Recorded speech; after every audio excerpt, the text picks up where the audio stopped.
Hi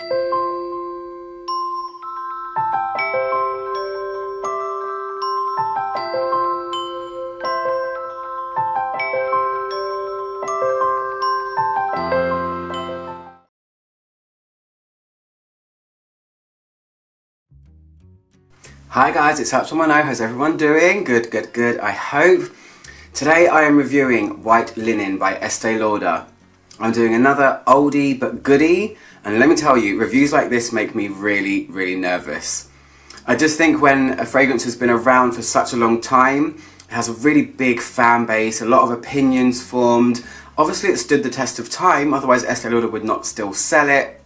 And also, this review is special to me because this fragrance has been a staple in my mother's collection since I was a child. I've been around it for many years, and sometimes it's hard to form the words when you're reviewing a fragrance that's very important to someone that you love and that you've known for a long time. I'm still not really sure how to describe it, but I'm going to do my best. So this is White Linen, and this review is for my mum. So Mum, I love you. I hope you watch this video. I'm going to make you watch it actually, so yeah, you will watch it. I feel like this fragrance deserves a review, and I don't know any other reviews on YouTube. I've only seen one in Russian, so I want to be the first person to review it in English. Yay for me. So White Linen came out in 1978 originally. It's made by one of the most famous perfumers known to man, Sofia Grozman. I pronounce it Grozman. And she's made tons and tons of amazing florals. This is a floral fragrance. And also what happens when a fragrance has been around this long, when it obviously came into the new age of technology and internet, the note lists get really, really jumbled up, and a lot of people think that there's this and that in it. I'm taking the notes from Estee Lauder's actual website, and then I'm picking a few things that I can definitely feel from other sites as well. So, this is floral. The notes are this. The top notes are Bulgarian rose, jasmine and muguet. Muguet is the French word for lily of the valley. The heart notes are violet and orris root, also known as iris. And the base notes are vetiver, moss and amber. The moss in it makes me feel like it should be listed as a chypre style fragrance, but I'm going to call it floral aldehyde for now. Two notes that aren't mentioned on Estee Lauder's website but are mentioned in other places that are super apparent. One of them is aldehydes. This is very obviously an aldehydic fragrance. The second one is hyacinth, and for me, whenever hyacinth is mentioned in a fragrance, it feels vintage. So I have the 60ml one. This is something that has been swirling around my mum's household, like I said, since I was a child. It's kind of cool, it looks really vintage, it stood the test of time, and I absolutely love it. It's not something I wear very often. This is all about nostalgia for me. So let's put this back and I'll tell you how it smells. So this fragrance, when I first spray it and when I smell it, every time I smell it, it has four main characteristics, or four main textures, I want to say. It's powdery, it's sparkly, it's spicy, and it's flowery. To me, it feels like a giant bouquet of flowers have been concentrated into a mini bouquet of flowers that punch you in the face. It's just a whack of super sparkly aldehydes. These aren't the same aldehydes that you find in Chanel No. 5. They're not that kind of buttery, golden, soapy type aldehyde. It's light, airy, and super sparkly fizzy with a ton of flowers going on. And it's spicy as well. Hyacinth, I think, is the reason for that. Hyacinth is green. This has a green element to it as well. But mainly, it almost feels like it's fizzy on the nose when you smell it.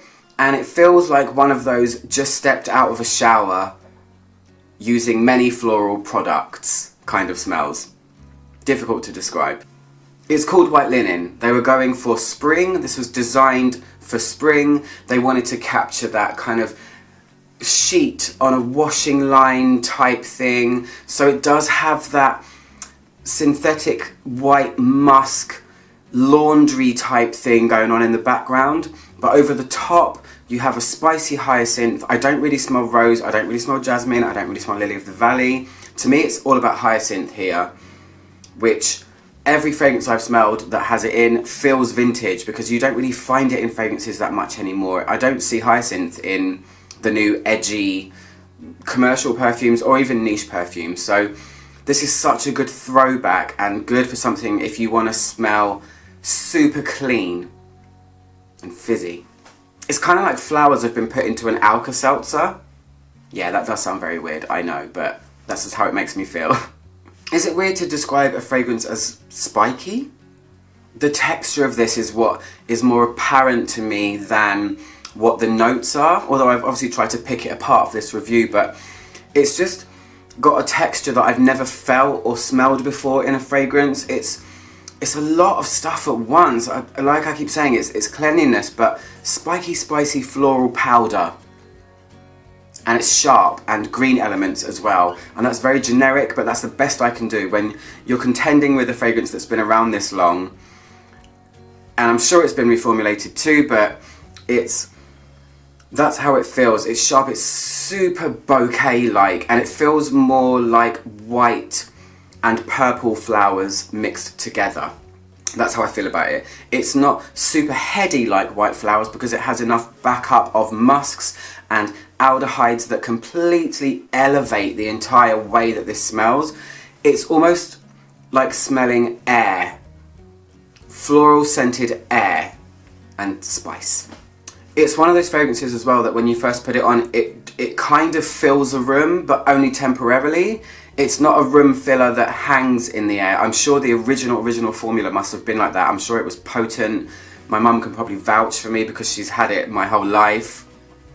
And the beginning of this feels like that. When my mum puts this on now, when I've been around her at home, it's like it goes up the stairs and down, and it's in different rooms. I know she's put it on, it's very apparent, but it does calm down quite a lot, which is great, I think, because it's kind of a whack.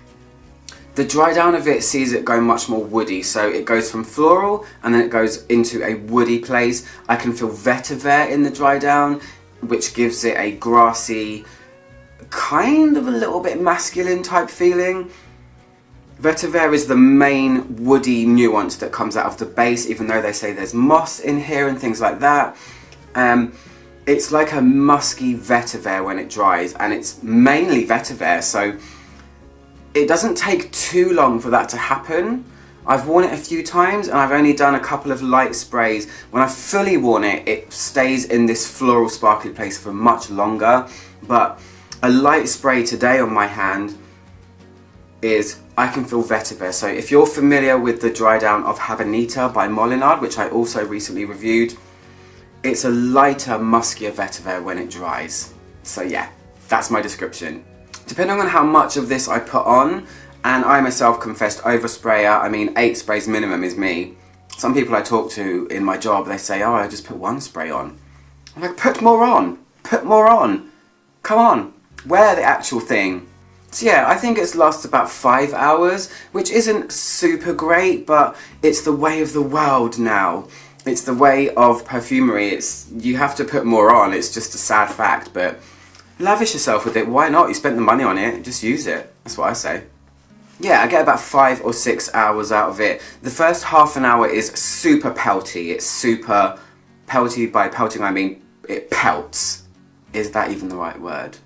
It projects. I wanted to do it, a spin on projection here. But I think it's great, and I love it for what it is. I love it for my memories, and I still think it's worth having it in your collection if you're a vintage hunter and you want to get the smell of 1978.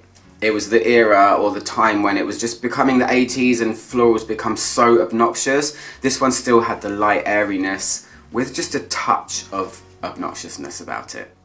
Anyway, if you guys want to get this fragrance, head on over to notino.co.uk. I'll post a direct link in the description box below. Mum, this one was for you. I'm ouch for my know, trying to make the world smell better, one video at a time. Goodbye.